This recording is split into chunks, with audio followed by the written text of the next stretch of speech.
एक और बड़ी खबर इस समय हम अपने दर्शकों को बताना चाहते हैं। पाकिस्तान के 4 एयर बेसेस को भारत ने पूरी तरह से ध्वस्त कर दिया है।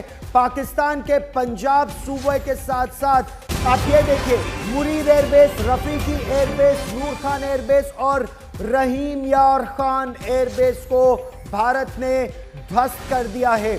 यहां से पाकिस्तान के JF-17 थंडर लड़ाकू विमान ब्लॉक 1, ब्लॉक 2 ये भारत के ऊपर हमला करने के लिए इस्तेमाल किया जा सकता था और किया जा रहा था। इसके अलावा जब रफीकी एयरबेस की आप बात करें, शोरकोट में रफीकी, उसको भी ध्वस्त कर दिया गया है। ये तस्वीर आप इस समय देख सकते हैं, रफीकी एयरबेस की ही आप तस्वीर देख रहे हैं, जिसे पूरी तरह से भारत के मिसाइल हमले में ध्वस्त कर दिया गया है। एक के बाद एक धमाके आप देख रहे हैं, आग के गोले में तब्दील रफीकी एयरबेस हो गया है। जो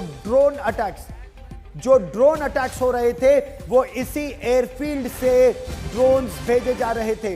अब मैं आपको इस मानचित्र पर यह विस्तार से बताना चाहता हूं कि पाकिस्तान का पंजाब सूबा, यानी जो भारत का प्रहार है वो पाकिस्तान के सीने में है। पाकिस्तान की तरह नहीं जो भारत की पीठ में खंजर भोंकता है, यह पाकिस्तान के सीने में भारत का प्रहार है।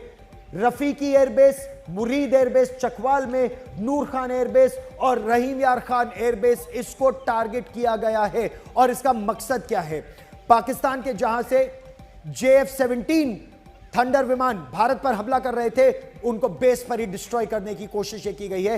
हिमांशु मिश्रा मेरे सहयोगी हमारे साथ जुड़ रहे हैं। हिमांशु, बेहद संवेदनशील, अब एक बहुत ही नए दौर में, एक अनसर्टन दौर में ये आक्रमण और प्रतिरोध उसका ये घुस रहा है। हिमांशु, देखिए, बिल्कुल इसमें कोई दो राय नहीं है कि गौरव, ऑपरेशन सिंदूर पार्ट 2 शुरू हुआ। जिस तरीके से पिछले 2 दिनों में पाकिस्तान ने जो है ड्रोन के जरिए भारत पे हमले करने की कोशिश की, उसके बाद अब बारी भारत की थी और इसीलिए 4 एयरबेस जो है उनके डिस्ट्रॉय किए। नूर खान एयरबेस इन रावलपिंडी और साथ ही रफीकी एयरबेस इन शोहरकोट और मुरीद एयरबेस इन चकवाल और रहमान खान एयरबेस इन साउदर्न पंजाब के जो चारों को डिस्ट्रॉय किया भारतीय सेना के द्वारा जो मिसाइल छोड़ी गई। उस सबसे बड़ा कारण यह है कि पिछले 2 दिनों में पाकिस्तान ने जिस तरीके से भारत को हमला बनाने की कोशिश की और भारत ने साफ कर दिया था कि जो भारत की तरफ से ऑपरेशन सिंदूर था वो पाकिस्तान की आवाम के खिलाफ नहीं था, वहाँ की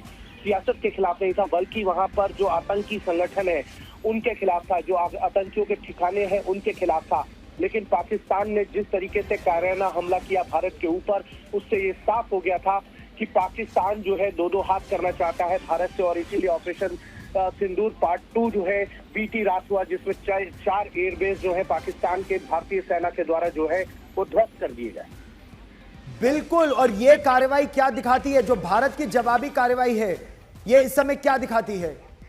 और ये न केवल हम आपको इस नक्शे पर समझाने की कोशिश कर रहे हैं, अगर आप इस एयरबेस को देखें, पाकिस्तान की सुरक्षा के लिए और पाकिस्तान के ऑफेंसिव के लिए ये जो 4 एयरबेसेस है पाकिस्तान के पंजाब सूबे में, सबसे पहले भारत ने क्या किया? देखिए, बहुत सिस्टमैटिकली भारत ने पाकिस्तान के एयर डिफेंस सिस्टम को HQ-16, HQ-9B उसको पहले ध्वस्त किया। कल भी भारत सरकार ने क्या कहा कि पाकिस्तान का एक रेडार सिस्टम है उसको ध्वस्त किया गया, और उसके बाद पाकिस्तान के अंदर मिसाइलों से हमला करके उनके 4 एयरबेसेस को ध्वस्त कर दिया गया है। और ये अभी शुरुआत है, क्योंकि पाकिस्तान की तरफ से भी एक्शन काफी करने की पाकिस्तान कोशिश कर रहा है, चाहे वो भारत के अलग अलग एयरबेसेस को निशाना बनाने की कोशिश, जैसा आप इस तस्वीर में देख सकते हैं, मिलिट्री बेस को निशाना बनाने की कोशिश की गई है। यह अमृतसर में भारतीय सेना का खासा एयरबेस है, मिलिट्री बेस है, मिलिट्री कैंटोनमेंट है, और यहां पर पाकिस्तान ने ड्रोन के जरिए बमबारी करने की कोशिश की और उसको भारत ने ध्वस्त कर दिया। पाकिस्तान के 4 एयरबेस पिछले 8 घंटों में पूरी तरह से तबाह कर दिए गए हैं। यह पहली बड़ी खबर। 26 लोकेशन पर पाकिस्तान के ड्रोन अटैक को नाकाम कर दिया गया है। यह इस वक्त की दूसरी बड़ी खबर। पाकिस्तान की फतेह मिसाइल जो उसने भारत के एक संवेदनशील निशाने पर दागी थी, उसको ध्वस्त कर दिया गया है। ये तीसरी खबर क्या है? ये फतेह सिस्टम, ये देखिए, ये रोड मोबाइल सिस्टम है। 140 किलोमीटर मार करने की इसकी क्षमता है और एक के बाद एक ताबड़तोड़ रॉकेट फायर करने की क्षमता, सतह से सतह पर वार करने वाला यह मिसाइल सिस्टम है। 120 से 150 किलोमीटर ये इसकी पूरी क्षमता है। भारत की शक्ति ने फतेह पाकिस्तान की हार में तब्दील कर दी है। Guided multiple launch rocket system, करीब 120 किलोमीटर 140 किलोमीटर इसकी मारक क्षमता है।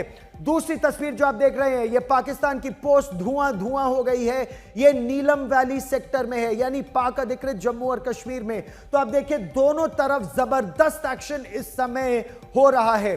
पाक अधिकृत जम्मू कश्मीर में क्या एक्शन हो रहा है? यहां से पाकिस्तान ड्रोन छोड़ रहा था श्रीनगर को निशाना बनाने के लिए, अवंतीपुर को निशाना बनाने के लिए, और यह भारत के बहुत ही संवेदनशील लोकेशंस हैं। इसको ध्वस्त किया गया, पाकिस्तान का लॉन्च पैड तबाह कर दिया गया। दूसरी खबर आप यहां पर इस तरफ देखिए तस्वीरों में, और वो जो तस्वीर आपके सामने है, सिरसा से लेकर बाड़मेर तक अलग अलग जगहों पर पाकिस्तानी मिसाइलों के, रॉकेटों के अवशेष, उसके टुकड़े जो पड़े हुए हैं।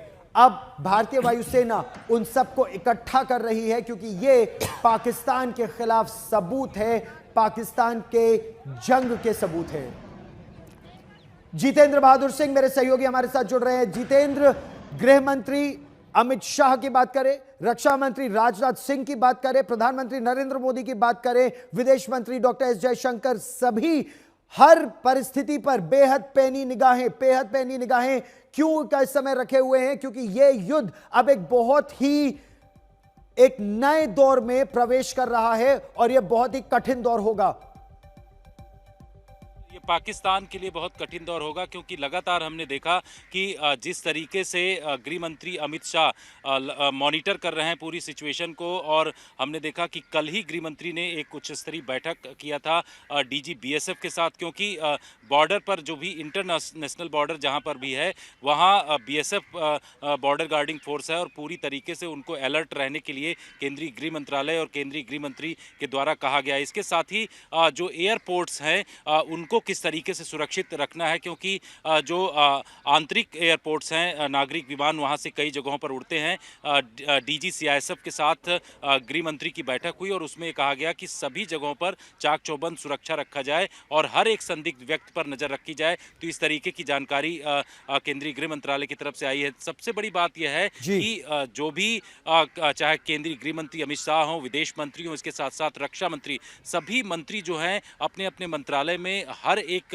व्यक्ति की, हर एक बात को लेकर के उनकी तरफ से सिचुएशन को मॉनिटर किया जा रहा है। और आज फिर ये कहा जा रहा है कि रक्षा मंत्री राजनाथ सिंह यहाँ एक उच्च स्तरीय बैठक करेंगे, जो कि 10:30 बजे जब प्रेस कॉन्फ्रेंस खत्म हो जाएगी उसके बाद यहाँ पर पहुंचेंगे। हालांकि तीनों सेनाओं के जो प्रमुख हैं वो यहाँ पर साउथ ब्लॉक में पहुंच चुके हैं रक्षा मंत्रालय में। उसके बाद रक्षा आप रहिए मेरे साथ